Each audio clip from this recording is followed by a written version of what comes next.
I have a problem. Last time we recorded, it was 2 weeks ago. Or 3? No. Who 2? knows? Yes. It was before you left the Earth before I left. moved to Mother Sea. Before you got on nautical time, where you measure time in clicks. I created a great recurring bit where I basically just got an opportunity to talk about Guy Fieri and see what's going on with him. Yeah. And I can't remember what I called it. At first, I thought it was Fieri Walk With Me, but that was just something hilarious that I said a long time ago in a different life before the sea mother took me. And then I thought it was Guy in the Sky, but that doesn't make any sense. No, I don't think that was it. I'm looking. I think it was Guy. I think it was Guy Focused.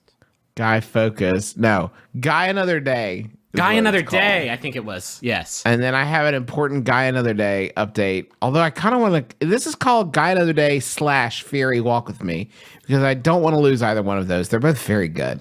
Okay. When I was still. This is from a listener. Travis didn't credit them. It's Did from they want to be Evan. anonymous? It's Evan G. Evan G. While I was still in college, they opened a Guy Fieri restaurant on campus. In December of that year, I think, Guy Fieri himself came to my college for a book signing. He wrote a on book? a table. What? He's published? On a table behind the one Guy was using to sign the book, there was a giant ice bucket with a single Heineken in it. At Guy's command, one woman would bring the ice bucket to his signing table. He would take a little sip from the Heineken and put it back into this ice bucket. The woman responsible for the bucket would then immediately move it back behind him and bring it back and forth whenever Guy wanted to drink his one single Heineken.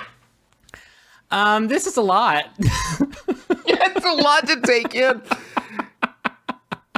It's a lot to take in. I don't want to waste any Heine. Just one at a time, please. So, one thing I will say is, I will say this. In Mr. Fieri's defense, sometimes when you go into situations like this, the setup of the situation is not of your own creation, but just happens to be whatever the person putting the thing together thought would be good. So you end up in situations that feel like weird. Like we had people when we were shooting our TV show that would just like run bottles of water up to us sometimes. And then we would say like, oh, we could have gotten our own water, but thank you very much for doing this. So you don't always like but we never demanded water until later on in shooting. We got a really bit big more, heads. really big heads. But like maybe he didn't craft this. I will say though that had someone put us in this exact scenario, we probably would have said, this isn't a great look. I would prefer you did not with this. On the subject of Guy Fieri being published, of course he has many cookbooks under his belt, and I'd like to read 7. Yeah, I'd like to read some of them because they include Diners, Drive-Ins, and Dives. What's the full title? Diners, Drive-Ins, and Dives, an all-American road trip with recipes. Okay, more diners, drive-ins, and dives. A drop-top culinary cruise through America. That's fun. Diners. Sorry, Griffin. It's through America's finest and funkiest joints. You're right. Sorry, Travis. It got cut off for me. Here's another one. Diners, Drive-Ins, and Dives. The funky finds in Flavortown. America's classic joints and killer comfort food. Just a lot, sir. And then sort of we start paring down just a little bit. Guy on Fire. 130 recipes for adventures in outdoor cooking. That's a good one. And then we get Guy Fieri Family Food, 125 real deal recipes, kitchen tested, home approved is a good one. And then we keep going down and down and down, sort of the word slide to fun and food with Guy Fieri. And then finally, we just sort of land on Guy Fieri Food is the name of this book. Well, sorry, Griffin. Subtitled, Cooking It, Living It, Loving It. Guy Fieri Food. And then just the next one's just going to be like Guy Food.